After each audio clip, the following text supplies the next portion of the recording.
Welcome to Worth Your Time with your hosts from the nationally syndicated Bob and Tom Show, Kristi Lee, and the president and CEO of the Indianapolis Zoo, Dr. Rob Shumaker. Our mission to inform, entertain, and educate with guests from all aspects of life. We guarantee there isn't another podcast that features two hosts with such different backgrounds and discussions with remarkable people doing exceptional things. So let's get started. Here are your hosts, Kristi Lee and Dr. Rob Shumaker. All right, we are so excited, Dr. Rob, because we have... I'm so happy. I know you are so happy. And this is, for those of you who are Worth Your Time fans, you already know that Dr. Rob Shumaker is president and CEO of the Indianapolis Zoo. And we're going to talk tattoos today, which has got nothing to do with the zoo. No. And our guest is Donnie Kizzee. That's right. Kizzee sounds like kazoo. You know that. You get that your whole life. I got it my whole life. All of the versions I've gotten my entire life. So like what? Just Kizzee, Kissy. Oh, Kissy, that's good. Donnie Kizzee. Yeah. That's not a bad name. I've had it all. What's the origin of that? And it's Kizzee, the accent's on the... It's Kizzee, yeah. Kizzee. It's always been that way. But I've got Kizzee is like, that's the standard fare. Whatever I envision as people thinking, this is how they're going to say it. And then I say, oh, you did pronounce it, but that's rare. So I just go with it. Oh, you're so cool. Yeah. When I had to do those family trees and stuff like that in school, it was like the furthest back that had like a family tree thing was the Civil War. Oh. So, wow. And what heritage is it, Kizzee? That's all I know. That's why there's no... I did do the Nat Geo thing years ago, and I know that's like much further back than... Yeah.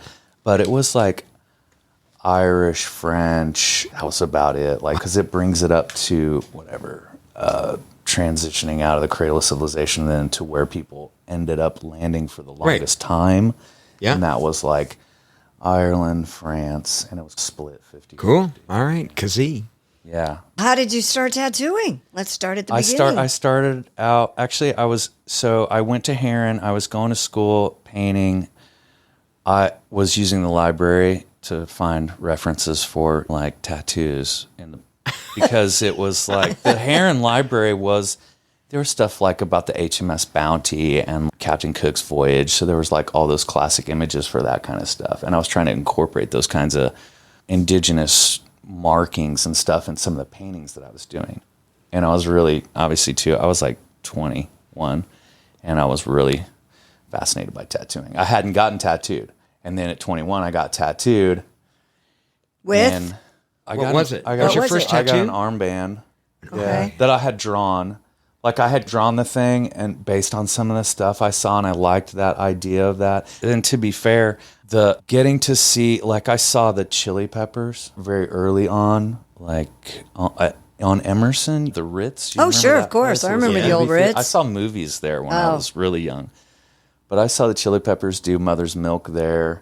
And so the Chili Peppers heavily influenced, I feel like, modern day tattooing, really? Like what are like a Gen X type of exposure to tattooing. That was going to be one of my questions. Why do you think it's become so popular? Was there a shift? And you think they had a lot to do with that? Yeah, but Gen X wise, I would say, whether people want to admit that or not, it was like those natural... getting to see tattoos as being this transition from like the record store being like rock and roll, R&B, country, and classical to like alternative and grunge and all those things. Those things pushed tattooing, and those artists like that were already getting tattooed, they were pushing really good tattoos into the public eye, even though we don't realize that how good they really were. But so anyway, I was an armband, and I had drawn it loosely based on some of that kind of stuff. Do you still have it, or did you cover it? I got half of it. It got blasted over. Did it? Yeah. And while I was getting tattooed, they asked me if I wanted to learn to tattoo, and I was like, yeah. But it took me a while. Even after getting tattooed, I stayed in contact, and it took me a while to get back to that same shop and to pursue that completely. But eventually, I did pursue them offering me to work there, which was like a traditional tattoo apprenticeship. And how do you start? Then that way was like drawing every single thing that came in the door, scrubbing everything to within an inch of its life, and then learning to like getting to learn things that are part of the actual craft, like making needles, making pigment, how things are sterilized, just all of the background stuff, the mic check of like tattooing. So what year or what era was that? So I was getting tattoos 91, and then in late 91, like November of 91, I got the tattoos. So then by the new year of 92, I'd worked my way back into coming back in, and I got another tattoo. And I still, since I tried to hang around there, I tried to hang out at the tattoo shop. And when I had more money again, I got tattooed again. And that was a part of me showing at least that kind of interest that I did want to do that and trying to get tattooed. And then that was enough. And then by, I think, March of 92, like first or second weekend, I can't remember. Everyone remembers the date. I was going to say, what was your first? What was the first tattoo you put on someone? So it was a while before the first time I got to tattoo someone was tattooing myself. I was going to ask if you ever did that. That was just your choice. You just they were going to let me do that because they weren't going to let me tattoo anyone. It's the way it's supposed to work. Tattoo yourself really? First. Yeah, like something on your ankle or whatever. Right. Yeah. People's impression is that, did you do all your tattoos? No, I'm right-handed. I don't have an extra arm or whatever. But I got a little thing that I did, and then it was another year and a year and 3 or 4 months, and a good friend of mine that I worked with, because although I wasn't getting paid to do this apprenticeship, so I worked in a kitchen in Broad Ripple, and I was still trying to go to school, but school was really had really dropped off. I was paying for school too, so I was only doing my second year was maybe two classes a semester, and that's what I could afford to do that. Plus, I was like, I really would love to be tattooing, but it was like going in, hanging out as long as I could at the tattoo shop all day, and then packing up and going all the way to Broad Ripple from the west side, and then doing dinner prep for dinner service, and then washing dishes till 11 o'clock at night, and then cleaning up the kitchen, and then staying till 3 o'clock in the morning to get an extra $20. Wow. Collecting beer bottles in the beer garden till 3 in the morning. So then, I was just, my friend that I worked with said he would get tattooed. And so I tattooed him. And what'd you put on him? Probably the most killer shark's tooth pattern on his ankle. All the way around, shark's tooth. Yeah, first tattoo. Just horrible endeavor. Best. But I did it. It's hard? Complicated? Really hard. And it was just, so it's an alternating, repeating pattern of just trying wrapped all the way around, which was like, I was really up for it, and I did it. It took forever to do, but I did great. Obviously, he still has it. And funny enough, I just got back from Seattle, and he's lived there pretty much ever since. Like, he moved away probably not 94, 95, and he's lived up there, and we've remained in contact. And then I just tattooed him last weekend in Seattle. Really? Yeah. He's been coming back to Indy because his mom was still living here, and he would come to visit here recently, and he had come back, and I had tattooed him and his sisters and stuff. But yeah. So what did he get this time? Yeah, what did he get this time? That's what he's got multiple things. Really cool, like little lantern with lightning bugs on it. And then in Seattle, I did a big panther on his forearm. Wow. Yeah. I think, isn't it, you're supposed to say sick ass panther? You should probably say sick, but it's okay. Like, I'm down for sick ass panther. I just, this whole thing, I'm like forever trapped in the 8th grade. So typically I would say sick ass panther, but there's nothing wrong with that. I work with men all day long who do that. Stuck in the 8th grade. And that's become increasingly weird. Getting older? Getting older, and then still, I've been saying that too since I was like 45. So I was like, here we are. Every day is in the 8th grade. Coming in here, it's like loud ass pictures all over the walls. But I love all that. I certainly wouldn't. I don't want to do anything else. So did you start like black gray? jump into color? Is there all a that stuff was transition? like all black work stuff Okay. because that's what I was really into. You know, and by that time, by 93 or whatever, the term tribal had already existed, but it was very early days for that. I think maybe Rollo had coined that term like in 89 or something like that. But yeah, I'd found that too. I know that's a weird thing to imagine, but even the term tribal is like something that a tattooer coined that term, you know. Yeah. So the evolution of tattooing, how much has it changed in the years you've done it? It's not really I can't say now that it hasn't changed a lot because there's like new types of machines that to apply tattoos, and there's all kinds of like barriers and films and potions and lotions, but there's so much kit that goes along with it, but the basic things still very much exist. It's still applied the same way and with the same, you're learning the same thing. No matter how it works, you're poking holes in somebody quickly. That's pretty much all the machine has to do. And you're doing that with all the same techniques that have existed forever. So how do you translate being an artist? Does it translate? Because that's one thing I have absolutely no ability to draw. I'm not artistic in any way. So it's really hard for me to understand. How does that translate from the medium you were doing as a painter to using, did you use a tattoo gun or what did you start with? Yeah, I mean, I started with coil machines.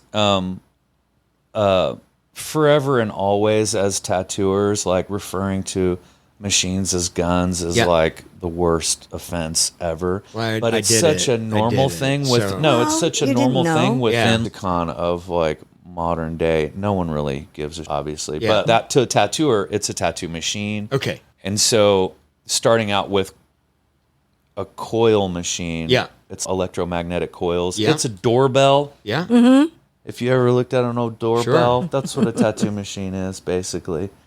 The modern engraving pen invented by Edison or whatever. Yeah, or exactly. Samuel O'Reilly. Right. Sorry, it's been a while since I've looked at that stuff. But how does the art, being an artist, translate? Because were you doing oils with a brush? Yeah, oil painting. So how does that translate as an artist? Is it intuitive or take a lot of time or? You're not, once you're starting, the two are decidedly different because you're not doing what you want to do. I'm doing what you want to do. Oh, yeah. Gosh, what a good point. And all the while, I'm calling myself an artist. Right. You know, because I'm able to replicate what you want. The biggest thing about it is that people are that's why a tattooer will refer to themselves as a tattooer.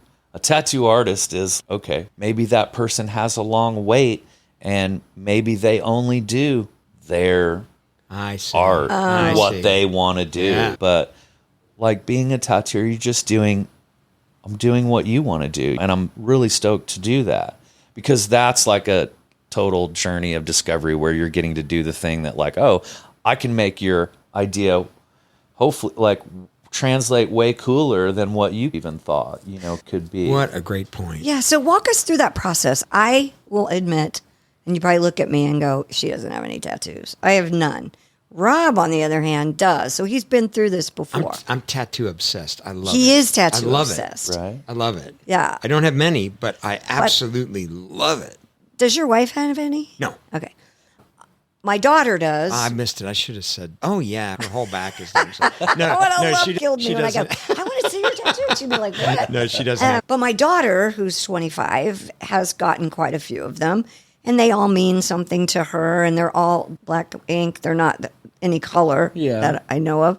But how do let's say I wanted to get a hummingbird or something. And I come to you and I go, I think I might want a hummingbird on my forearm or whatever. Let's do it. It's so easy. Do I have to draw it up? Do you draw it up? No. I'll just anymore.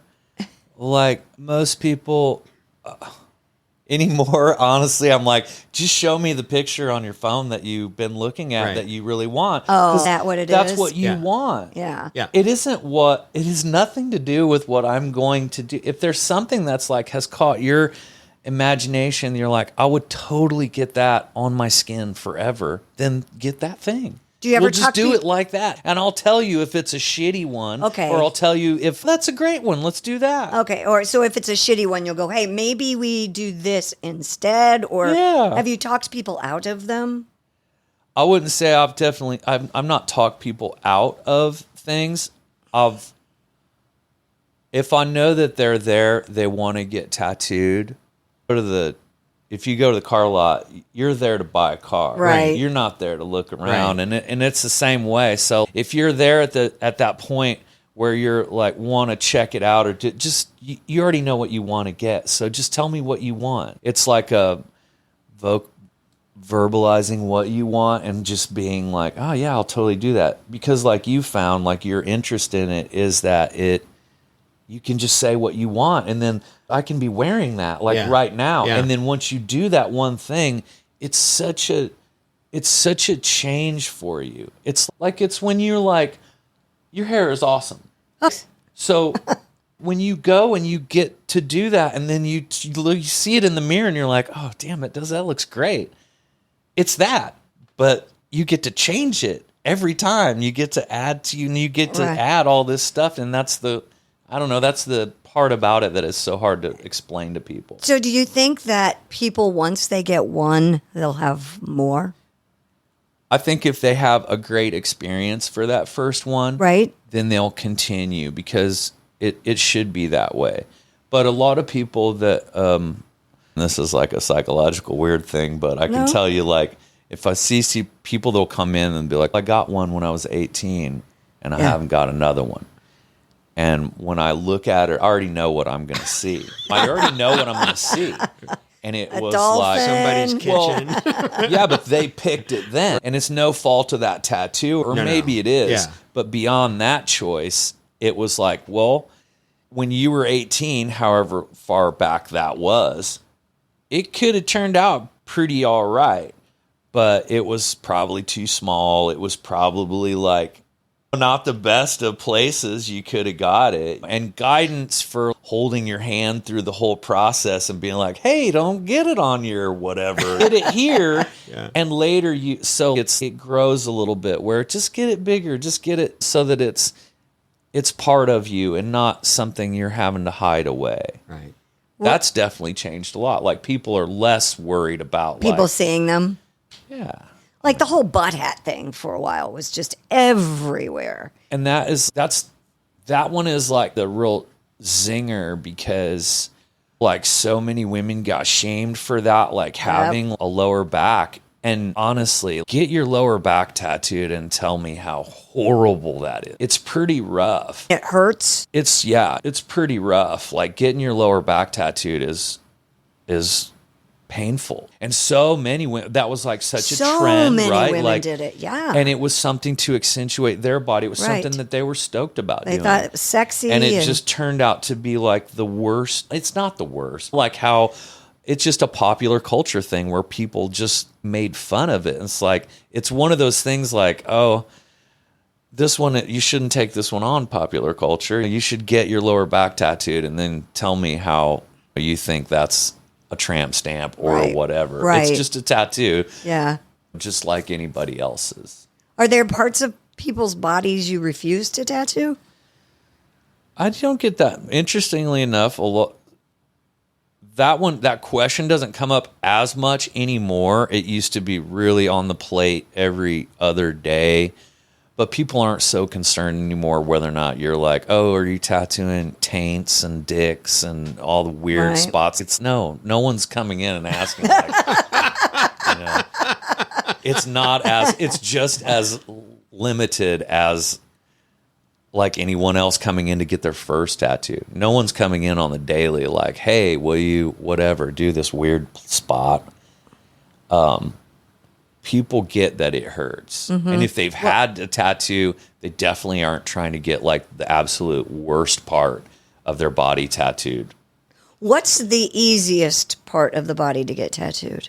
The less painful is my question. It's so weird having gotten a lot of tattoos, like, all over.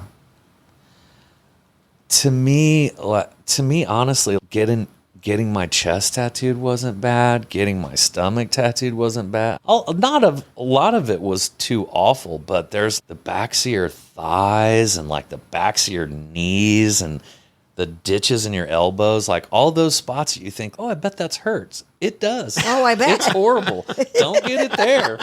But like all the very traditional, like the top of your forearms, your shoulder, the outsides of your shoulders or on your arm, those are great spots to get tattooed. That's why there's so many more images of like sailors when they'd be like, where do you want, you're getting it on your arm, just sit down. Because that's easiest for me and you're not going to move and it's going to look great. So that's why it's like, oh, my grandpa had one right here or right here. That's why that he didn't pick where. He was like in the bag when he got it, you know? Like, and the tattooer was probably like, oh, you should get it right here. And he was like, that looks great. I can just sit here and do it. Awesome. So, of course, we get the benefit of seeing your spectacular tattoos. You're showing your arm tattoos, and you have absolutely glorious tattoos from your sleeve all the way down to the top of your hands, and they're beautiful. Thanks. And you would call them all classic American style? How would you describe them? Yeah, just like American traditional tattoos. That is such an incredible style. I love that style. It's absolutely beautiful. Thanks. It was hard to wait because I came up in that period of tattooing where it was not American traditional Not tattooing. popular. What Really? was popular? No, and I was not going to wear it. What was So popular? There was a lot of things Yeah, that what was popular? like not a lot of stuff, weird 90s stuff, which is all very cool and can be done very cool, but American traditional stuff was not. Can you explain when I say American tradition? Can you explain what that There's means? like there's an early classic look to certain things. So and a lot of that comes like East Coast, like New York, the Bowery, these types of classic tattoos, and those tattoos were traded around the world as well, all the way to Germany. So from the 1930s or 1940s. Wow. These kinds of designs are traditional, like maritime designs. Dragons. No. Oh, really? Well, yeah, dragons Some and kinds. stuff like sea beasts. Sea beasts, okay, yeah. Ships, flag anchors. Right. That's it. A lot of it is very much like maritime related, whether that's like stars, swallows. shamrock. You'd see stuff with good luck. Was that because of the military? The maritime tattooing, Yeah, you think? because there were Navy guys on ships or... Very much so, because it was also something in the port cities where you could certainly get tattooed. Those Right. were an opportunist type of profession, and nowhere from the Netherlands and the Dutch trading, which is big. A lot of what we would consider traditional tattoos, whether that's like American traditionals, they had a lot of tattooing that was similar maritime related stuff, but with a similar look, a bold black line and a simple color palette. How far back does tattooing go? Do we know? Like when the first... There was do you guys know this story about Ötzi the Iceman? I don't. But, not Homo sapiens. Before Homo sapiens. Wow. Yeah. Yeah, Ötzi the Iceman found frozen. Yeah. Had a tattoo. Yeah. In the I think Italian Alps. He's Multiple like, tattoos, right? yeah, and there's a lot of really interesting stuff. Like, because his body was preserved, they knew what his last meal was.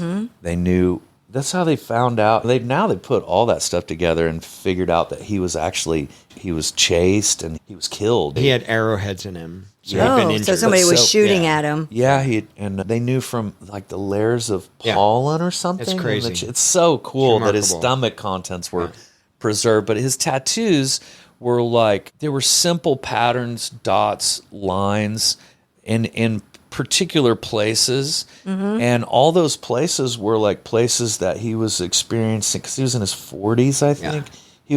He had arthritis. All these tattoos existed like in places that were like, and ends up being, there were pressure points.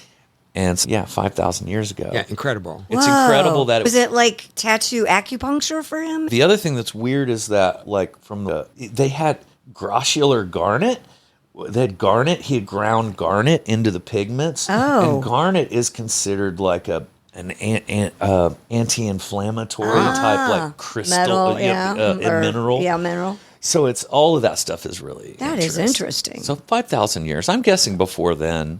Because now where they're like resetting everything. That's how it turns out. That actually finding him reset a bunch of these other things that went against all of this historical time, like the Bronze Age, because his tools that he had were smelted like. So I couldn't help but, of course, I'm looking up so you're right, of course, 5,300 years old. Yeah. And they said he has 51 tattoos. Oh, on his body. that's crazy. Unbelievable. Yeah. How many tattoos do you have? At least 20. Oh, you got 20 on one arm. Do you lose count? Yeah, hopefully, like, I get more. I have so much more stuff that I want to do and stuff I want to finish, but I have, like, good spots left. Is it one vision or lots of visions, or does it all go together, or is it just sporadic for you? For me, it's just you're complimenting me on the style of tattoo. Yeah. It took a long time to find the tattooers that did that for me, and I didn't want to get tattoos from even the late 90s. Held off on a lot for a long time and stuff because I wanted a particular thing. And then when I found that thing, I would get tattooed by that person. And so all of those tattoos, I had an idea of what I liked, and that was that early American tattooing or tattooer style, those East Coast, all of those early tattooers, they all wore things that were very similar. Texas Bob Shaw had 2 full sleeves at the time he was 14 and a chest piece, and it was all military. It was all like maritime American traditional tattoos, but obviously he was not in the military. But that's the aesthetic because those are the people that he saw on a daily basis that were like compiling these collections of Americana, because there's like a standard that was when you didn't have a phone, and I have a portrait of George Washington on one shin, and I have a portrait of Abraham Lincoln here, and you have and flags and ships and all these things that of or relating or pertaining to America or Americana. So that part of tattooing isn't just like American traditional to me. It's being true to heritage wise, like it's American. It's an American thing. I think of rockabilly a lot when I think of tattoos. I think that rockabilly certainly was like very much that same Americana type feel, right? Yeah. Because that's a really like beholden to like a certain era. And that era happens to reflect like a lot of those guys that wore American traditional tattoos, whether it was one on their forearm, 1 or 2 or whatever, but it was showing, it was on display.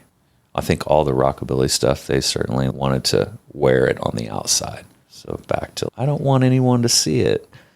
So there's still like people that are like, when you come to start loving more and more tattoos, you're like, oh, I'll just get it right here because I really don't care anymore. But I do love the fact that I think you'd have to tell, I think all your tattoos obviously are the same style, at least ones we can see. Yeah. And they're fantastic. Yeah. And so is everything you have that style? It's all the same, yeah. And I'm not saying I don't like it because I think it's fantastic, but it is always a little bit surprising to me when people get all different styles. Just my own thing is I think, I think I'd want the same style. But some people know they want all kinds of styles. Yeah, because there's like real photorealistic stuff. Right. Sure. There's like strictly black and gray. I have friends that have predominantly what would be like American or traditional style tattoos, but they're all black and gray. They have no color. They have all the same stuff like what I have, but they have no color. All of it's black and gray. And then some guys that are like, it's wall to wall, there's no skin, and it's all just black and gray, and it varies between that. It's just it's like what for yourself absolutely. or what you want. But building that takes so much time. People see it and they're like, "Oh, I think I would do that." It's gonna be a few years. It isn't happening tomorrow. What is the longest session you've ever had? I just work an 8-hour day, so that's probably the You've worked on one tattoo for 8 hours. Yeah, that's very, in all of the years, it takes a special human being to sit there taking breaks and just get tattooed for 8 hours a day. No joke. How long did yours take? 2 hours, maybe 90 minutes, 2 hours Yeah, typically. for each one. It's Okay. a very straightforward, it can be very easy and very quick. 5 minutes or something to get the easiest thing. But yeah, the more complicated or complex a design and the more that it encompasses a body or something it moves from the front to the back. So it's just a lot of moving back and forth. So it just takes so much time to do. I do think it's remarkable when someone plans an enormous piece on themselves, and to have the patience and the diligence, and it's incredible to see the progress on those. But like you say, it can take weeks or months or years sometimes. Yeah, years is probably more accurate for just the common person.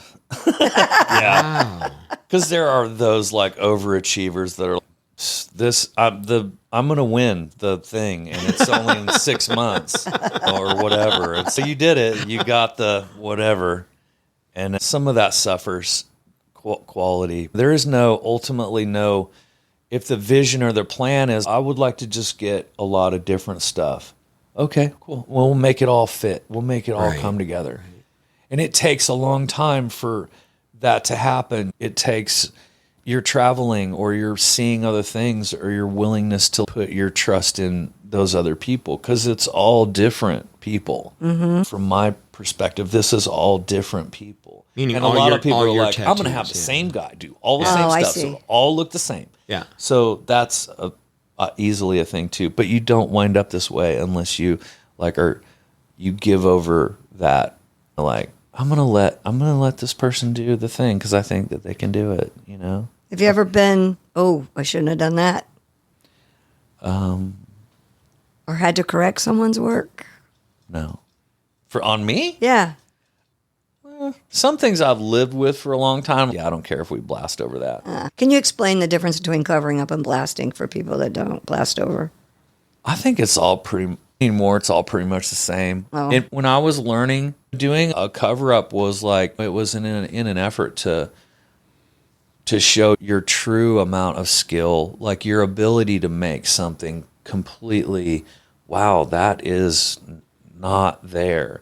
And at a minimum, even for the person that's worn the other shitty one for a long time, even they're like, I only see a small thing that I can recall. Yeah. Mm-hmm. So even though they've worn it on themselves for a long time, they're having difficulty seeing it. And overall, the end result or the end product is that you did a really great job at covering that up. And I don't see that very much.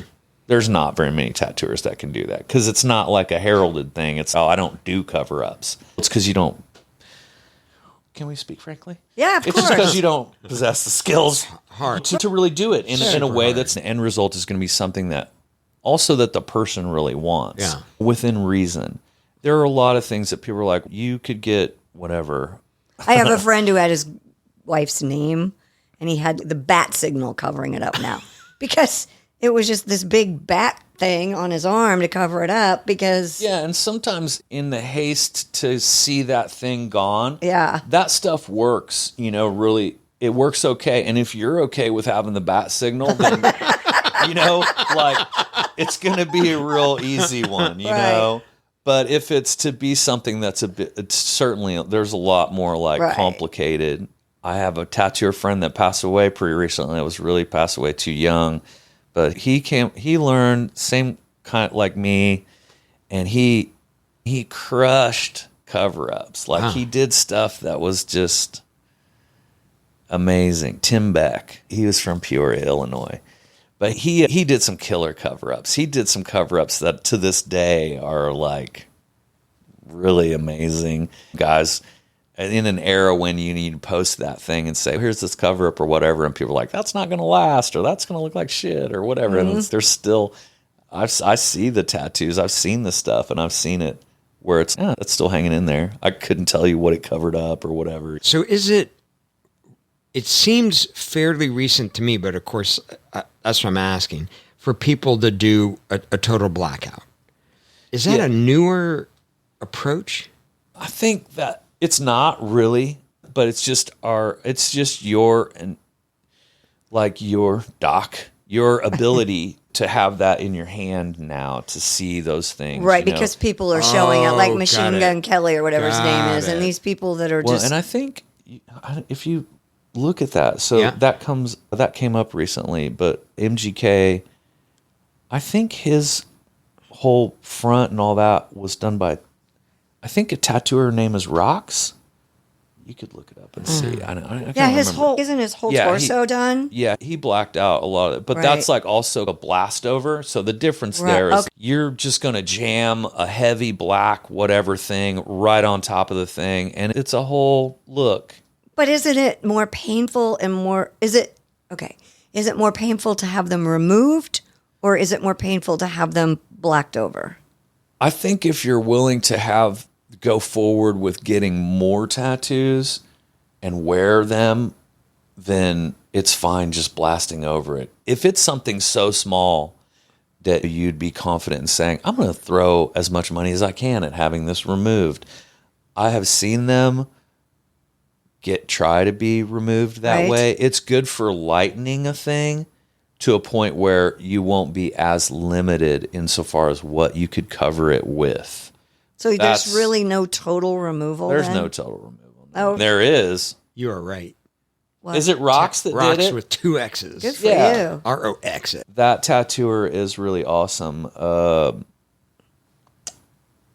They came and worked at the shop I worked at in Texas. Wow. And Rox's work is very much been that way for a while, like that very modern primitive whatever, I don't know, but it's definitely like, and only MGK could seek out a tattooer like that. It's a very exclusive thing, and her whole trip is like really inviting, and so to gotten the opportunity to work in a shop where just tattooing all day was really cool. You've been listening to Worth Your Time with Dr. Rob Shumaker and Kristi Lee. If you like what you hear, please give a review wherever you get your podcasts. And don't forget to tell your friends. Word of mouth is the best compliment. Thanks to our producers, Chris Spangle of Leaders and Legends, LLC. You can reach him at leadersandlegends.net. Also, thanks to Sophie Ritz. I'm Christopher Geisen. Thanks for joining us.